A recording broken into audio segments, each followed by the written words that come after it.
नमस्कार. तर आज बघणार आहोत आपण फलश्रुती. फलश्रुती याचा अर्थ असा असतो, की आपण 15 अध्याय आहेत शिवलीलामृत ग्रंथामध्ये. तर प्रत्येक अध्यायामधून तुम्हाला कोणतं फळ मिळेल, म्हणजे फलश्रुती. जसं की अध्याय पहिला आहे, त्याचा फलश्रुती आहे, की संध्याकाळी नित्य वाचल्याने संचित पापे नष्ट होतील. तर आपण अध्याय पहिला वाचायला सुरुवात करूयात.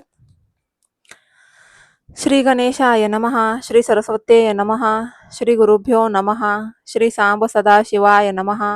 ओम नमो जी शिवा अपरिमिता आदि अनादि मायातीता पूर्ण ब्रह्मानंदा शाश्वता हेरंबताता जगद्गुरु. तर याचा अर्थ गणेशाला नमन केलेला आहे, सरस्वतीला नमन केलेला आहे, गुरूंना नमन केलेला आहे आणि सांब सदाशिवाय नमः म्हणजे शिवाला नमन केलेलं आहे. त्याचबरोबर ओम नमोजी शिवा अपरिमिता म्हणजे ज्याची शक्ती आणि गुण जे आहेत ते अपरिमित आहेत, की ज्यांना कुठेही सीमा नाही आहेत. आणि आदी अनादी मायातीता म्हणजे हा शिव आहे, तो आधी जगाच्या सुरुवातीच्या पण आधी तो अस्तित्वात होता. आणि पूर्ण ब्रह्मानंदा शाश्वता. शाश्वत म्हणजे तो मरणाच्या फेऱ्यामध्ये येत नाही. आणि तो म्हणजे हे शाश्वत आहे. हेरंबताता जगद्गुरु. हेरंब म्हणजे गणपती, गणतात म्हणजे वडील. हेरंबतात म्हणजे गणपतीचे वडील. जगद्गुरु म्हणजे जगाचे गुरु. ज्योतिर्मय स्वरूपा पुराण पुरुषा म्हणजे ज्यांचं रूप हे ज्योती समान आहे, ज्योतिर्बिंदू समान आहे. हे जे शिवलिंग केलेलं आहे ते पूजेसाठी केलेले आहेत. ॲक्च्युली शिव म्हणजे एक ज्योतिर्बिंदू, एक असा प्रकाशमान असा बिंदू आहे.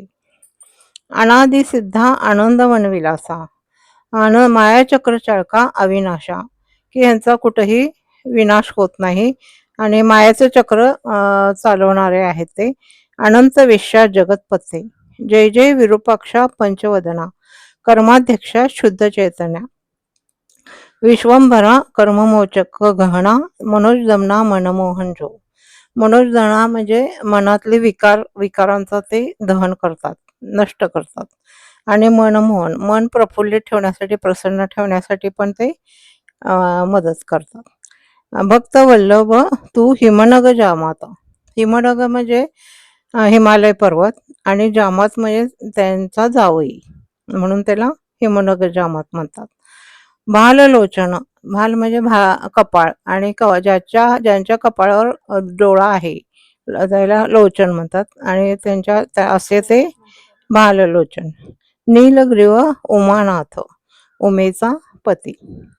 मस्तकी स्वधूर्णी विराजितो जाती सुमन हरवतजी. पक्षीरथ प्रिय त्रिपुरांतक यक्ष प्रजापती मित्र प्रतापार्क. दक्ष मख विध्वंसक मृगांक निष्कलंक तव मस्तकी. विशाळ भाळ कर्पूर गौर म्हणजे ज्यांचा रंग आहे तो कापराप्रमाणे गोरा आहे. काकोल भक्षक निजभक्त रक्षण. विश्वसाक्षी भस्मलेपन ते भस्मलेपन करतात. भयमोचन भवहारक जो सर्गस्थित्यंत त्रिशूल पाणी शार्दूल चर्मवचन. स्कंद तात सुहास्य वदन माया विपिन दहन जो. नमस्कार.